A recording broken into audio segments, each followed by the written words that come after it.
Hello everyone, this is Zebo and welcome to today's InZ News. So in today's video, we're going to run through the update notice for the 10th of March update, which is Thursday for the KR server side. So just a disclaimer, this update is going to be a really short one. There isn't any new hero, but there is quite a bit of hero buffs as well as some quality of life changes. So I'm just going to go on through all the quality of life changes quickly and then talk about the hero buffs, because I think some of it is pretty major and it's going to change the way the meta of Arena as well as Colosseum will look like.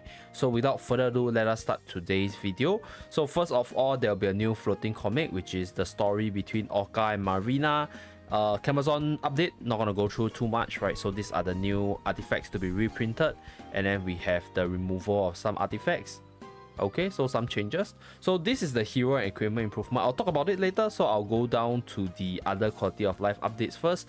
So first of all, we have Guild Conquest. So Guild Conquest, right, it's being improved in a way you're able to check the attack history in boss battles of normal modes, as well as a refresh button to be added to update the progress of the field map. So let's say if your guildmate hits the boss and then removes it, sometimes you have to quit the game and then enter the game again. So having the refresh button will allow you to see the latest update every single time you press on the refresh button. So it's a good update.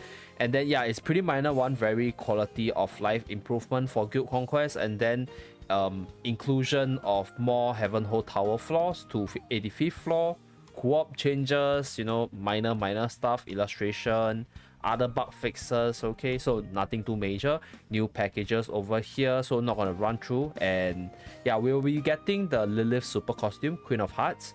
And for the costume rotation, we'll be getting 2 new costumes, Gabriel's costume as well as Bianca's costume, and then the rest will be reprints. So for those of you guys who haven't completed your costume collection, you know, save your gems to purchase for them. And we have a new gauntlet equipment and a new gun equipment. So I like this sniper rifle. I'm going to purchase it for my future night. So that's pretty much it. And let me go back to the biggest part of this update, which is the hero improvements.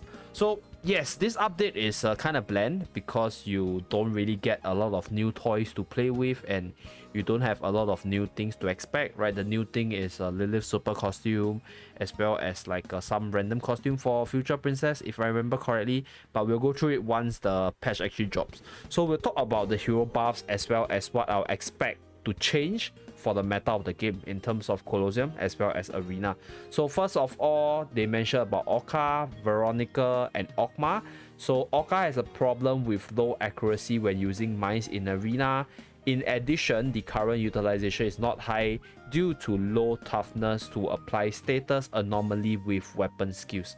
So I disagree with this statement. I think Orca can easily chain the opponent, and the issue with Orca is not her inability to chain, but rather her inability to survive until the chain. So I kind of disagree with this one, right? This statement alone is like a lot of problem. But I mean, in case you haven't encountered Orca before, Orca's normal attack can't really pass through walls, so you can actually kite her, but her weapon skill is what makes her deadly. So if you're fighting against an Orca, you kind of want to kill her before she's able to abuse her weapon skill. So that's how you want to fight against Orca. And I really don't think that the status anomaly is low at all. Like, you can easily enter chain with just 2 weapon skill. So I guess it's something, you know, like not, I don't know, I don't really agree with this statement, right? And to compensate for this, we have increased the accuracy of mine throwing and toughness of Orca. Okay, so increasing the toughness of Orca is the right choice to make her better. Increasing the accuracy of mine throwing will allow her to do more damage. And they also increase the attack power and establish a clear position for Orca in the guild raid. Okay, so it's fair, make her do more damage. She's got to be more usable in guild raid. Okay, and then for Veronica, so Veronica's blessing of hero, her buff for the whole team, it's very difficult to apply because it's not wide AoE. So they increase the range of the secondary skill, and basically they also increase her attack power. Okay, very good. So Veronica, I think Veronica is fair. This buff is more than fair. Increasing the range of her blessing of hero also allows her to hit the enemy better in Arena as well. So bigger AoE means easier to hit, and a little bit more damage always help to make the unit better. And buffing the attack of the unit by 6 points is in all honesty, I think 6 points might not seem very big, right? But for a unit with crit hit multiplier buff, the 6-point buff could equate to even more damage, because once you get everything online, your crit hit chance buff, your crit hit multiplier buff, this damage increase will be quite big. So yeah, that is Veronica's playstyle, and I think the buffs to her are pretty fair. So next, we have the reflect damage with Oghma being increased to compensate for the, you know, like the hyper offensive thing dealing a lot of damage. So I think Oghma's buff is gonna be the biggest one, so I'm gonna talk about it later. Let's just scroll through and look at the updates to the heroes. So first of all, we have Arabelle. More attack, increase in attack, making Arabelle a more formidable attacker.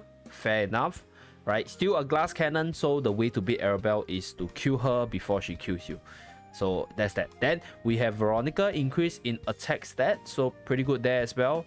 And then they have a 10 attack increase for Orca, pretty big in comparison to Arabelle and Veronica. And 10 buff attack for Orca, who is a attack hero, is gonna be quite scary. So I don't know, you know, because Orca might be the next rule with all these buffs upon her. She has received 3 buffs for 3 different patches already. So she's probably gonna start seeing more use coming into the future patches, and she might become a rule in the future if there's an OP water unit to be introduced. So we shall see about that. That's my prediction for the future. But yeah, they also increase her HP. And let's talk about other hero improvements. So Bev has her normal attack, the first strike, being increased by 20%, and the subsequent damage being reduced by 10%. So the total damage is the same as before, but this will make Bev a lot stronger, because Bev's first hit is the one that's most important in terms of chasing as well as applying a AoE damage. So I guess this is definitely a decent buff, not overpowered one, but a decent one. So this will make Bev's first hit chasing capability a lot better in arena, and when she jumps into the enemy with her first attack, she's gonna hit a little bit harder. So it will allow you to kill off some targets in Camazon more easily. So I pretty much appreciate this, not a big one, but it's definitely a decent one. Okay, so Veronica has her Hero's Blessing range increased by 15%. So like I mentioned, it's easier to buff your team in guild raid as well as in other team-like game mode, but it's also easier to hit the enemy with the Hero's Blessing because there's a DPS component if you have her exclusive weapon equipped. So that's that for Veronica. Then for Orca, right, they reduce the mine throwing firing time by 0.1 second and increase the mine throwing speed.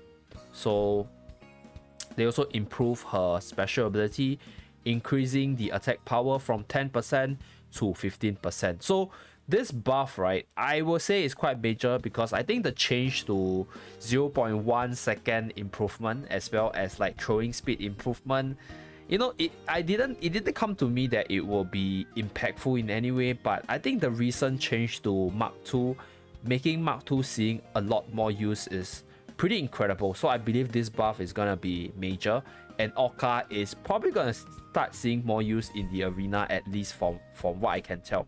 And that's that. And they also increase the attack damage for Clara for her burnout. So increase attack power for the special ability from 25% to 30%. So Clara is gonna be a better right clicker. And then for the equipment portion, we have Genocide, which is Arabelle's weapon. So damage increase from 185 to 205%. So like I mentioned, harder hitter for Arabelle, still a glass cannon. And then we have the Lance exclusive weapon. So increase in the damage dealt when she throws out the talisman. And yeah, like just a 10% increase. So Lan has been buffed multiple times for a very long time, but I think Lan is just not seeing a lot of use. So I don't think this will be impactful, and Lan is probably not going to see more use anyway. Maybe a little better in terms of guild rate, because Lan is seeing some use for the melee guild rate teams, because she's able to do more damage now, right? She might be used even more for the melee teams. And we have the buffs to Oghma, Excasex. So reflect damage in the past cannot exceed weapon level times 1000, and it's applied twice when critical is activated. So in case, for those of you guys who do not know, when your opponent crit, right, they are dealing 2 times damage. That's why for Excasex, it is able to proc the reflection for 2 times. So now, right, the reflect damage, the cap has been increased to cannot exceed weapon level times 1500.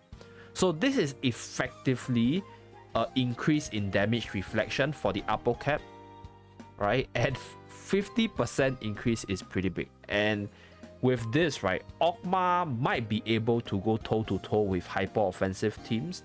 So I think in the current meta of the game, right, we're not seeing a lot of Oghmas because Oghma's reflect damage is not strong enough against the heal of Camel, and it's not strong enough to kill the likes of hyper-offensive team like Mono Earths, full range teams, full melee teams, right? Because it's just not high enough and it's not killing them before they kill Oghma. So that is why this buff is gonna be pretty major, because a 50% increase, if you think about it, it's gonna make the very frail hyper offensive even further, right? If they don't run any defense buff, they're gonna take a lot of damage from this reflect and they're gonna die much earlier. So the actual results of this buff, I cannot really guarantee yet. We have to wait until the actual patch to test it out, which I will definitely do. But I do think this will definitely bring Oghma back into the meta in terms of the arena, because Oghma will have a really good like time against the hyper offensive teams. Those teams that just run like full damage without any defenses is gonna suffer whenever they meet Oghma. So we shall see about that, but I do think this is a major one. And next we have Predator, so more damage from the weapon skill and more damage for Orca for her weapon skill as well. So who are the major winners for this patch? I'll say that the major winner is definitely Orca. Orca is one of the bigger ones because yeah, stats increase, weapon skill damage increase, as well as a better mind. Just gonna make Orca a lot stronger. And Excasex is also a good buff for Oghma. Yeah, Oghma is not like super duper weak per se, but like the thing is the meta is just not very friendly for him. So with this buff, he's gonna be slightly more adjusted to the meta, and more people are, you know, it's gonna probably try him in their teams to try to counter the meta itself. So I will do that definitely, and we shall see how far this will go. So I'll say that the two biggest winner, Clara and I mean Orca and Oghma. And I think Arabelle to a certain extent, yes. And what this means, right, is that the mono dark team consisting of Noxia and Arabelle and Oghma is gonna be pretty powerful, because Noxia is already a really good hero, and by buffing Arabelle's damage output, that team is gonna like go up another level, and buffing Oghma's tankability and fighting back capability, mono dark team is gonna be the next mono team to watch out for. So yeah, I guess that's pretty much it for this update, right? It's not a major one, very quick one, just talk about the hero buffs and stuff. So yeah, thank you very much for watching. Do remember to like and subscribe in order to see more videos from the channel, as well as the update stream on Thursday. I'll see you guys again in my next video. Bye guys.